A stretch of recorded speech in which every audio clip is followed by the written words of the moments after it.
in global geopolitics. There are, I think, at least 3 good reasons that I want to lay out before you.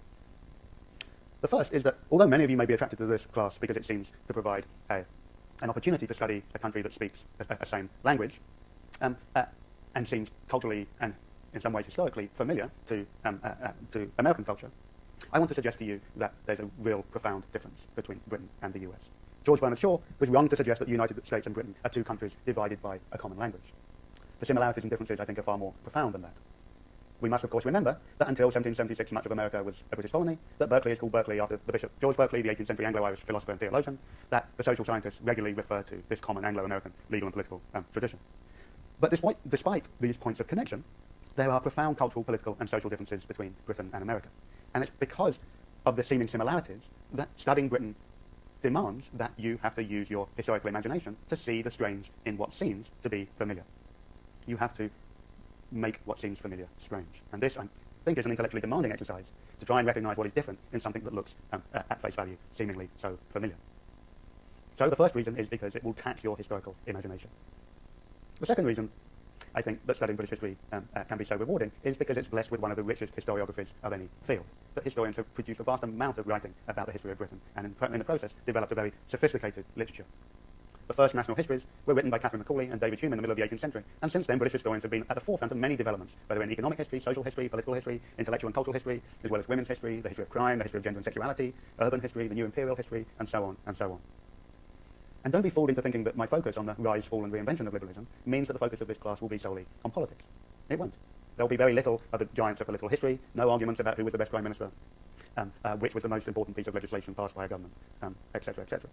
Instead, in the way in which I will talk to you about the rise and fall and reinvention of liberalism, it extends far beyond the formal world of politics. It looks instead at how liberalism gradually came to structure the experience of everyday life, not just to the organisation of the economy, but to the most intimate recesses of everyday life. It shaped how people thought of themselves as individuals, their respective gender roles as men or women, the nature of family life, their sexual relationships. And liberalism didn't just restructure British society, economy and politics, it also created a new type of person and inhabited their soul. So this is a class that will draw on this very rich historiography to explore everything from the birth of the factory and new forms of industrial production through to the use of personal deodorants. And this would not be possible without this immensely rich historiographical enterprise that has been the study of Britain by historians over 3 centuries. Thirdly, you should consider taking this class not because I'm going to show you how Britain made the modern world in its own image. I'm not going to be suggesting that Americans can learn from the history of Britain because America has come to replace the British Empire as the world hegemon. Or neither am I going to be suggesting that Americans can learn from the British Empire the experience of the decline of that British Empire, what it's like to live with being displaced as the world's superpower. It will instead, I hope, encourage you to think critically about key historical processes like industrialization and urbanization that seem to have become general across much of the world, but took very specific forms in Britain itself. It will also, I hope, encourage you to recognize the contingency and the historical frailty of many of the institutions that form our present. Things often in Britain that look archaic are of very recent invention. And finally, I hope it will challenge you to think about what explains the profound historical changes that Britain has witnessed over the past 3 centuries. And in that sense, I think the study of history generally should be thought about not just about learning from what happened in the past, but about explaining how it happened in order to imagine better possible futures. The study of history is therefore not simply rooted in the past, it's also fundamentally an argument about how we make history in the present. Right, now let me introduce the teaching personnel of the class. My name is James Vernon. You can tell from my funny accent that I'm British.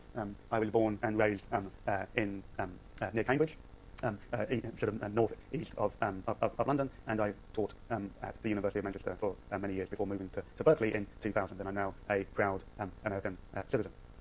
The type of work that I do is often described as cultural history, but I often now refer to myself as a recovering cultural historian. That means that I'm not simply a historian of high culture or even of popular culture, but of the cultural frameworks through which people understood and organized the world around them. So there is no way of thinking about the economy, society and politics without thinking about what categories of thought we use to understand them. I've written 2 books that might exemplify that. My first was a study of the creation of new democratic systems in 19th century Britain and the changing conception of what politics is and how it should be conducted. And I wrote another book about how our understanding of hunger has changed over time, how this basic biological thing that we think of as having no history because we know biologically what hunger is, but in fact hunger has come comes with a whole set of cultural assumptions that change over time, and a whole set of different standards for thinking about it, from starvation on one hand all the way to malnutrition on the others. So how we view hunger and how we view the hungry and what we do for them changes very dramatically from the late 18th through to the late 20th century. So I'm a historian interested in social and political and economic changes, but interested in the ways in which those changes are understood and experienced by contemporaries. My office hours, you can see on Tuesdays, 3:30 to 5:30 in Dwinell, 2214, and my email is up here, and I urge you, actually, less to send me emails than to come and talk to me in my office hours and explain the things that I'm not making clear to you in these classes, or just come and tell me about the things that you're interested in generally. We are very blessed on this course to have two very talented graduate student instructors in Gillian Chisholm and Melissa Churoff. And you can see the sections that Gillian and Melissa are teaching behind me and the time of their office hours. Gillian is a historian of early modern Britain. She's interested in the history of religion, and she's interested in the sort of margins of theological thought. So, for instance, at the moment, she is writing a paper on witches' familiars. She's interested in questions of whether animals have souls, and how these questions that seem, as I say, on the margins of theology, actually help shape a religious culture and the practice of religion. Melissa is a historian of 18th and 19th century imperial Britain, and her work is primarily focused around the antiquarians of the 18th and 19th century and their role in trying to decide what parts of the human past should be preserved, and why it is, particularly when it came to the acquisition of empire, that British intellectuals became fascinated by particular monuments of other cultures, and why it is that they often spend a great deal of energy trying to understand how to understand these monuments and deciding which ones should be preserved and which shouldn't. Melissa's taking her qualifying exams at the end of these semesters, which is the big test that all graduate students have to go through before they are able to go on to work on their dissertation research. And so you will see her being increasingly harried as the semester goes on before her exam in late April and early May. Let me finish up by saying some remarks about how the class is going to be organised. You all have copies of the syllabus before you, and these are also available online at BSpace and through my own faculty website. And it's probably there that at my own website that it's easiest to use for reasons that will become apparent in a moment. You'll see that the lectures are organised in a roughly chronological fashion, in the sense that we move from 1714 through to the present day, but that in making that journey, the lectures often focus on specific themes or issues, and therefore there will be some crossover in terms of the chronology. I don't simply start each lecture looking at a period of 10 to 20 years, but I take an issue like, I don't know, in economic life on one lecture, and then the next, the formation of the state and so on, and I'll cover roughly the same periods of time, and then we'll move on to another period of time and look at the key changes in those areas too. The readings. There's essentially two sets of readings that you need to do. The first is the textbook. The textbook is not fantastic. It may not even be the best available textbook there is, but it covers precisely the period of time of the class, and significantly and importantly takes a very different approach to the one that I take in the lectures. And this, I hope, will enable you to question some of the things that I say in class, and to see that, as with all the study of history, that history is about trying to find, discern between different interpretive positions. As you can see on your syllabus, the other set of readings that you're required to do come in terms of a series of online links. And that's why it's easiest to access these through my website, because you can just click straight on the hyperlink and go through directly to them. Those hyperlinks consist of two things. One is a set of historians writing about particular issues in more depth than either the lecture or the textbook can often cover, and again provide you often with different interpretations to the lecture and to the textbook. The other set of materials is what historians call, to a set of readings that historians call primary sources. That is, materials produced at the time that provide us with a type of primary access to the thoughts of contemporaries about the changes unfolding before them. And in a sense, these primary sources are the most important thing for any historians to grapple with. It's how we know what it is that it's possible for us to know about the past. They come in various shapes and sizes and of various lengths, but I'm encouraging you to read them all before lecture, and I'm urging you also to read them very critically. I want you to think about what is the argument being advanced in these sources, why were they being produced and by whom, who were they aimed at, and what work are they trying to do. And I think if you come with those, having asked those questions of the readings to the lecture, you'll be able to make better sense of the lecture. Now, attendance at lectures is obviously not mandatory. There won't be any registers of attendance. The lectures are podcast and webcasted, so you have, in one sense, no need to be here. But I urge you, particularly in this moment when higher education is supposedly going to be transformed by the online experience, to remember that there are substantive differences between a podcast or a screencast and being in the classroom. I'd like to think that this class will form its own intellectual community, that you, as students, will not simply be downloading information, but that you will be collectively producing knowledge together. You'll be engaging with the materials and the lectures, you'll be asking questions, you'll be talking to each other on the way in and way out of class about what you didn't understand, what you found boring, the things that you found interesting. History, remember, is not a discipline where you just have to learn facts. In that sense, the downloading of information is profoundly unuseful. Instead, it's about thinking critically and assessing the interpretations that are being presented to you and the evidence used to support it. And often that job of critical assessment is often done best in conversation with others.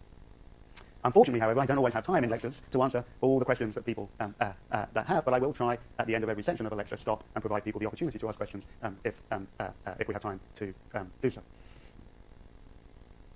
The lectures, a couple of things I should say about the lectures. I have a habit of coming in and playing you music when you're all coming in and settling in before 10 past the hour, and I encourage you all to send me requests and suggestions on the chat room in BSpace. While that music is playing, you'll often see an outline of the lecture that I will give that day, so you can immediately get a sense of what is coming up and organise your notes accordingly. The lectures, particularly in the first half of the semester, will be a traditional affair. It will basically be me talking. As we get further into the class, there is, of course, an increasing amount of audio and visual material that I integrate into the lectures. In that sense, I can often use primary sources of film and audio footage and embed it in the lectures themselves. Sections. Now, the sections are absolutely mandatory and compulsory. Strong participation in sections always means that you get a high grade on the class. Those sections last for an hour, and they will be primarily aimed at helping you to make sense of the lectures and the readings. They will provide occasions for you to talk about the things that have come up in those lectures and those readings and explore them in greater depth and to clarify issues that you may have. But the sections are also going to try and provide you an opportunity to practice your writing through through a series of short writing assignments. And you should really work hard on these assignments, particularly you history majors, because the writing is such an important part of what it is that we do. And in Gillian and Melissa, you're blessed with two instructors that are very good writers and should be able to give you good tips that will help you in the rest of your time here at Berkeley. Assessment. Basically, the division of the assessment is pretty simple. 30% of your grade comes from section assignments and participation. 30% comes from the midterm exam, which I will give you a prep sheet for 10 days in advance. And then 40% will come either from a final exam, which you also have a prep sheet for, or by a 10-page research paper. I'd like to give you the option of those of you who hate exams or are less adept at taking them to write an alternative research paper. And I found that this is a good way in which people can explore a particular subject in greater depth than we're able to cover in class. And it's also fantastic preparation for history majors to begin to develop an idea for their undergraduate thesis. I've had many students in this class begin working on a topic for a research paper in this class and then go on and write a 101 thesis on it a year or two later. Now, if you're going to take the research paper option, you have to declare your interest in doing so by the midterm. You must come and talk to me in my office hours and to Gillian and to Melissa, and we'll collectively give you advice on topics and on sources and what's feasible and what is not. If you stick with the research paper, we will also give you a series of different assignments in the second half of the semester that will help you produce it more easily, to stagger the work over the second half of the semester. Finally, a word on etiquette, because no British history class would be complete without such a comment. I'm generally a tolerant and kind human being, but there are exceptions. I believe it's important for people to be punctual, to arrive on class on time, even though I know that this is a distant classroom, and I understand that you often have long journeys to get here from one end of the campus to the other, but please make every effort to get here by 10 past, because that is when the lectures will begin. I despise cell phones. I'm, I think, the last living human being who does not possess a cell phone, and I despise them even more when they happen to ring in lecture, or when I see people texting or twittering or whatever else it is that people do on cell phones in class. I'm fine with people having computers, but again, I urge you to use them for the purposes that will be helpful for you in this class. That is not posting updates to your social media sites or watching YouTube clips.